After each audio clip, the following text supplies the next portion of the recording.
Kita di DPR mendengar berbagai macam. Bergolak hati kita. Cari momentum yang pas. Siapkan statement yang ini. Sampaikan yang terbaik. Kita viralkan. Sehingga kemarahan kita, teguran kita itu tidak bisa orang membantahnya lagi, benar yang dibantah itu. Tidak memunculkan fitnah. Nah, ini berarti kemudian apa? Amar ma'ruf nahi munkar ini ketika bicara lisan tadi ada ilmu, argumentasi, momentum, cara bicara, tempat, dan lain-lain itu diperhitungkan. Rasulullah sangat memperhitungkan itu. Ketika para sahabat marah sama Abdullah bin Ubay karena telah mempersulit perjuangan para sahabat, ya, sampai-sampai sahabat itu kan desas-desus ya. Udah ini orang ketua pimpinan kaum munafik ini kita bunuh aja. Kira-kira desas-desus itu kan. Sampai ke telinga Rasulullah desas-desus. Apa kata Rasulullah? Rasulullah berbicara kepada Umar, "Kaifa ya Umar idza tahaddatsan nas anna Muhammad yaqtul ashabahu?" Bagaimana menurutmu Umar? Kalau kita membunuh Abdullah bin Ubay, orang Madinah semua nanti ke Mekah ngomong, Muhammad membunuh sahabatnya. Maksud Rasulullah apa? Untuk apa ente masuk Islam? Ente nggak masuk Islam perang, masuk Islam dibunuh juga. Udah jangan masuk Islam. Gara-gara satu orang dibunuh, orang nggak mau masuk Islam. Satu dilakukan, mudaratnya lebih besar, diperhitungkan. Ya. Jadi dalam dakwah ini memang kita ghirah, tetapi bicara sikap tetap terkendali. Ya. Tetap terkendali, tetap terarah, tetap konstruktif. Yang membuat tindakan kita membuat orang membenarkan.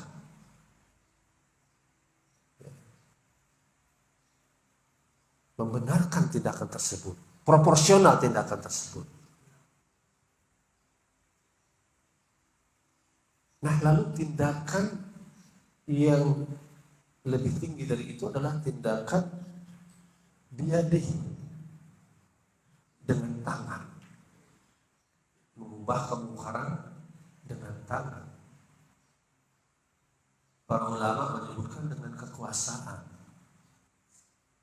atau dengan kekuatan.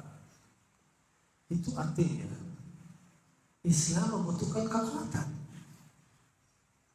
Islam membutuhkan kekuatan dalam konteks sistem sebuah negara, dalam konteks kolektif komunitas masyarakat, ada struktur negara, ada komunitas. Dalam konteks individu-individu yang kuat. Apa buktinya? Buktinya di Mekah itu ketika dalam keadaan tertindas muslimin Mekah pada awal-awal keislaman, sebelum tahun ke-5 kenabian, Rasulullah berdoa, "Ya Allah, masukkanlah salah satu di antara dua Umar. Umar bin Khattab, Amr bin Hisham, Abu Jahal. Dua-duanya orang keras." Tahun ke-5 kemudian Umar bin Khattab ternyata yang masuk Islam. Dibutuhkan individu, kebersamaan, struktur kenegaraan. Oleh karena itu, kita, baik yang ada di pemerintahan maupun yang ada di masyarakat, perlu mengkonsolidasi diri dengan kekuatan.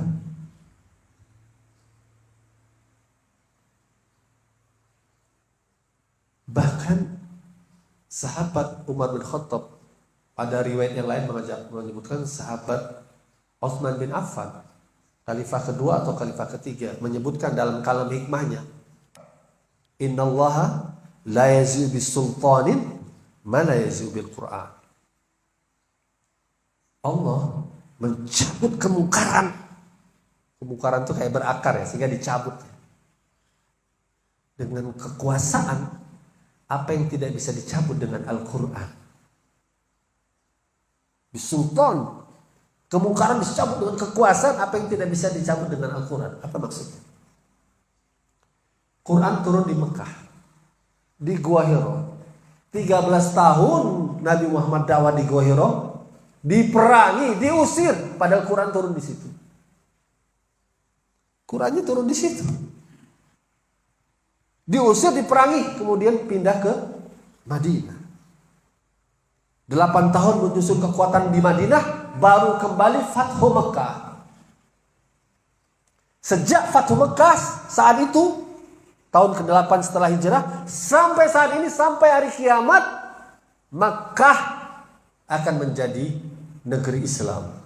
Bahkan Dajjal pun tidak akan bisa masuk ke Mekah. Kapan peristiwa itu dimulai?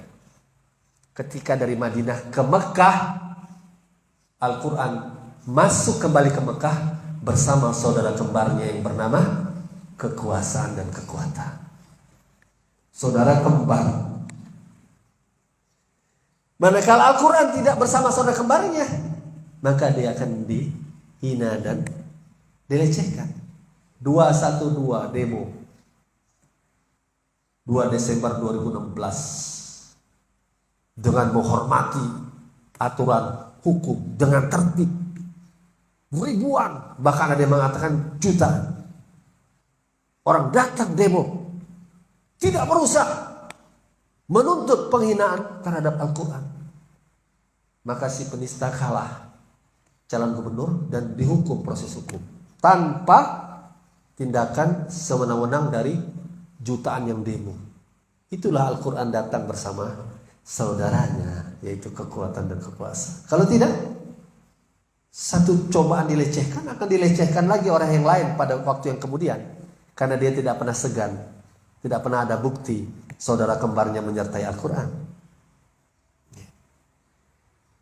Orang beriman itu sadar betul dinul Islam itu agama kekuatan. Pada saat yang sama, kekuatan itu adalah rahmatan lil alamin. Apa yang ditunjukkan 212 itu bukti. Kalau anarkis, wah, bisa berhadapan dengan oknum negara, aparat negara.